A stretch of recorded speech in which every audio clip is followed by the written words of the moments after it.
ನಮಸ್ತೆ friends, welcome to Swadishta kitchen. ನಾವಿವತ್ತು very tasty ಬೋಟಿ ಕರಿ ಹೇಗೆ ಮಾಡೋದು ಅಂತ ನೋಡೋಣ. ಒಂದು ಕುಕ್ಕರ್ ತೊಗೊಳ್ತಾ ಇದ್ದೀನಿ. ಅದರಲ್ಲಿ ಒಂದು ಅರ್ಧ ಭಾಗದಷ್ಟು ನೀರು ತೊಗೊಂಡಿದ್ದೀನಿ. ನೋಡಿ, ಒಂದು ಸೆಟ್ಟು ಬೋಟಿ ಕ್ಲೀನ್ ಮಾಡ್ಕೊಂಡಿದ್ದೀನಿ. 2ರಿಂದ 3 ಸರಿ ಸುಣ್ಣ ಎಲ್ಲ ಹಾಕ್ಕೊಂಡು ಬೋಟಿದು ಬರುತ್ತಲ್ಲ ಟವಲ್ಲು, ಅದನ್ನೆಲ್ಲ ಒಂಚೂರು ಇಲ್ದಂಗೆ ನೀಟಾಗಿ ಕ್ಲೀನ್ ಮಾಡ್ಕೊಂಡಿದ್ದೀನಿ. ಅದು ಎಷ್ಟು ಕ್ಲೀನ್ ಮಾಡಿದ್ರು ಇನ್ನೊಂದು ಸ್ವಲ್ಪ ಗಲೀಜಿರುತ್ತೆ ಅಂತ ನಾನು ಒಂದು ಸರಿ ಬಿಸಿನೀರಲ್ಲಿ ಕುದಿಸ್ಕೊಳ್ತಾ ಇದ್ದೀನಿ. ನೋಡಿ, ಕುಕ್ಕರ್ ಹಾಕ್ಕೊಂಡು ಮುಚ್ಚಳ ಫುಲ್ ಮುಚ್ಕೊಂಡ್ಬಿಡ್ಬೇಕು. ಸ್ವಲ್ಪ ಉಪ್ಪು, ಒಂದು ಸ್ವಲ್ಪ ಅರಿಶಿನ ಇದ್ದರೆ ಏನಾದರೂ ಇದಿದ್ರೆ ಹೋಗಲಿ ಅಂತ ಅರಿಶಿನ ಹಾಕ್ಕೊಳ್ತಾ ಇದ್ದೀನಿ ಅಷ್ಟೇ. ಅದು ಕುಕ್ಕರ್ ಮುಚ್ಚಳ ಮುಚ್ಕೊಂಡು, ನೀವು ವಿಷಲ್ ಹಾಕ್ಕೊಳ್ಳೋದು ಬೇಡ, ಹಾಗೆ ಕುದಿಸ್ಕೋಬೇಕು. ಒಂದೆರಡು ಕುದಿ ತಕ್ಷಣ ನೋಡಿ ಈ ಥರ ಆಗುತ್ತೆ. ಅದು ಫುಲ್ಲು ಬೆಂದಿರಲ್ಲ, ಬಟ್ ಏನಾದರೂ ಗಲೀಜಿದ್ರೆ ಹೋಗಲಿ ಅಂತ ಅಷ್ಟೇ. ಅದನ್ನು ಒಂದು ಬಟ್ಲಿಗೆ ಹಾಕ್ಕೊಂಡು ಸೋಸ್ಕೊಂಡಿದ್ದೀನಿ ನಾನು. ಮಸಾಲೆಗೆ ರೆಡಿ ಮಾಡ್ಕೊಳ್ಳೋಣ. ಒಂದು ಅರ್ಧ ಅಷ್ಟು ಹಸಿ ತೆಂಗಿನಕಾಯಿ, ಶುಂಠಿ, ಬೆಳ್ಳುಳ್ಳಿ, ಚಕ್ಕೆ, ಲವಂಗ ತೊಗೊಳ್ತಾ ಇದ್ದೀನಿ.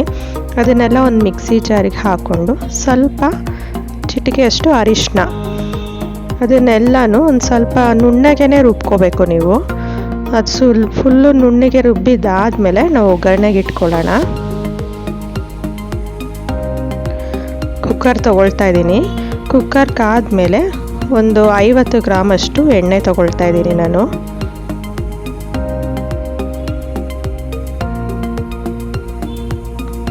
ಎಣ್ಣೆ ಆದಮೇಲೆ ಸಾಸಿವೆ, ಒಂದು 1/4 kg ಅಷ್ಟು ಈರುಳ್ಳಿನ ಸಣ್ಣಗೆ ಹಚ್ಚಿಟ್ಕೊಂಡಿದ್ದೀನಿ. ಅದನ್ನು ಹಾಕ್ಕೊಳ್ತಾ ಇದ್ದೀನಿ. ಈರುಳ್ಳಿ ಕೆಂಪಗೆ ಆಗಬೇಕು, ಚೆನ್ನಾಗಿ ಬಾಡಿಸ್ಕೊಳ್ಳಿ ಈರುಳ್ಳಿ. ಅದು ಕೆಂಪಗೆ ಆದಮೇಲೆ ಒಂದು 2 ದೊಡ್ಡ ಸೈಜಿನ ಟೊಮೊಟೊ ತೊಗೊಂಡಿದ್ದೀನಿ. ಈರುಳ್ಳಿ ಟೊಮೊಟೊ ಚೆನ್ನಾಗಿ ಮಿಕ್ಸಪ್ ಆಗಬೇಕು. ಟೊಮೊಟೊ ಚೆನ್ನಾಗಿ ಎಣ್ಣೆಲಿ ಬೆಂದ ಮೇಲೆ ನೀವು ಒಂದು 1/4 kg ಅಷ್ಟು ಚೆನ್ನ ದಾಲ್ ತೊಗೊಳ್ತಾ ಇದ್ದೀನಿ, ಅಂದರೆ ಕಡಲೆಬೇಳೆ.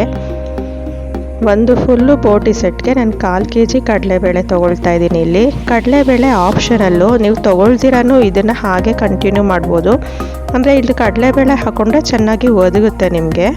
ಇವಾಗ ಇಟ್ಕೊಂಡಿದ್ದೀವಲ್ಲ, ಅದನ್ನು ಬೋಟಿನೆಲ್ಲ ಹಾಕ್ಕೊಳ್ತಾ ಇದ್ದೀನಿ. ನೋಡಿ, ಅದು ಗಲೀಜೆಲ್ಲ ಫುಲ್ಲು ಹೋಗಿದೆ. ಈ ಥರ ಮಾಡಿದರೆ ನಿಮಗೆ ಸ್ಮೆಲ್ ಬರೋದಿಲ್ಲ. ನಾವು ಆಲ್ರೆಡಿ ಉಪ್ಪು ಹಾಕಿರೋದ್ರಿಂದ ಎಷ್ಟು ಬೇಕೋ ಅಷ್ಟು ಸ್ವಲ್ಪ ಉಪ್ಪು ತೊಗೊಳ್ತಾ ಇದ್ದೀನಿ. ಇವಾಗ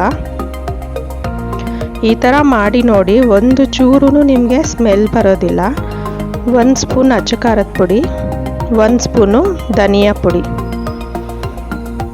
ಚೆನ್ನಾಗಿ ಫಸ್ಟೇ ಮಿಕ್ಸಪ್ ಮಾಡ್ಕೊಳ್ಳೋಣ. ಅದೆರಡು ಹಾಕ್ಕೊಂಡು, ನೀವು ಹೆಚ್ಚಿಗೆ ನೀರು ಹಾಕ್ಕೊಡೋದು ಬೇಡ. ಇದು ಸ್ವಲ್ಪ ನೀರು ಹಾಕ್ಕೊಂಡ್ರೇ ಸಾಕಾಗುತ್ತೆ. ಅಂದರೆ ಬೇಯ್ತಾ ಇದ್ದರೆ ಅದರಲ್ಲೇ ನೀರು ಬರುತ್ತೆ. ನೋಡಿ, ರುಬ್ಬಿಟ್ಕೊಂಡಿದ್ದೀವಲ್ಲ ಕಾಯ್ದು ಮಸಾಲ, ಅದನ್ನು ಹಾಕ್ಕೊಳ್ತಾ ಇದ್ದೀನಿ.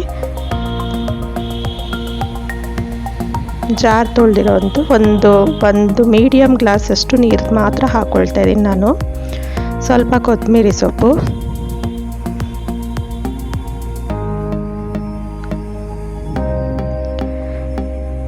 ನೋಡಿ ಅದರಲ್ಲೇ ನೀರು ಬಿಡ್ತಾ ಇದೆ.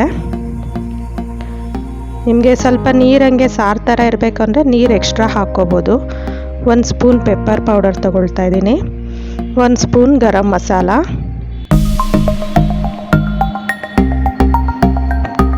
ಅದೆಲ್ಲನೂ ಚೆನ್ನಾಗಿ ಮಿಕ್ಸಪ್ ಮಾಡಿಕೊಂಡು ಕುಕ್ಕರ್ ಮುಚ್ಚಳನ ಮುಚ್ಕೊಂಡ್ಬಿಡೋಣ. ಒಂದು 3ರಿಂದ 4 ಕೂಗಿಸ್ಕೊಳ್ತಾ ಇದ್ದೀನಿ ನಾನು. ಅದು ಚೆನ್ನಾಗಿ ಬೇಯಬೇಕು.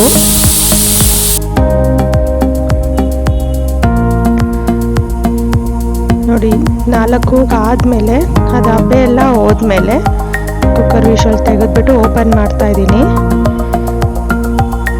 ಬೋಟಿ ಎಲ್ಲ ಚೆನ್ನಾಗಿ ಬೆಂದಿದೆ. ಚಪಾತಿಗೆ, ಪೂರಿಗೆ, ದೋಸೆಗೆ, ನಾನ್ ವೆಜ್ ಊಟಕ್ಕೆ ಸೈಡ್ ಡಿಶ್ ಅಂತೂ ಇದು ಇದ್ದೇ ಇರುತ್ತೆ. ಈ ಥರ ಒಂದು ಸರಿ ಟ್ರೈ ಮಾಡಿ ನೋಡಿ. ಒಂದು ಸ್ವಲ್ಪನೂ ನಿಮಗೆ ಅದು ಕೌಚ್ ವಾಸನೆ ಅನ್ನೋದು ಇರಲ್ಲ. ತುಂಬ ಟೇಸ್ಟಿಯಾಗುತ್ತೆ. ನಿಮ್ಗೆ ಇಷ್ಟ ಆದರೆ ನಮ್ಮ ಚಾನಲ್ನ ದಯವಿಟ್ಟು ಲೈಕ್ ಮಾಡಿ, ಸಬ್ಸ್ಕ್ರೈಬ್ ಮಾಡಿ, ಬೆಲ್ ಐಕನ್ನ ಕ್ಲಿಕ್ ಮಾಡಿ. Thank you for watching friends.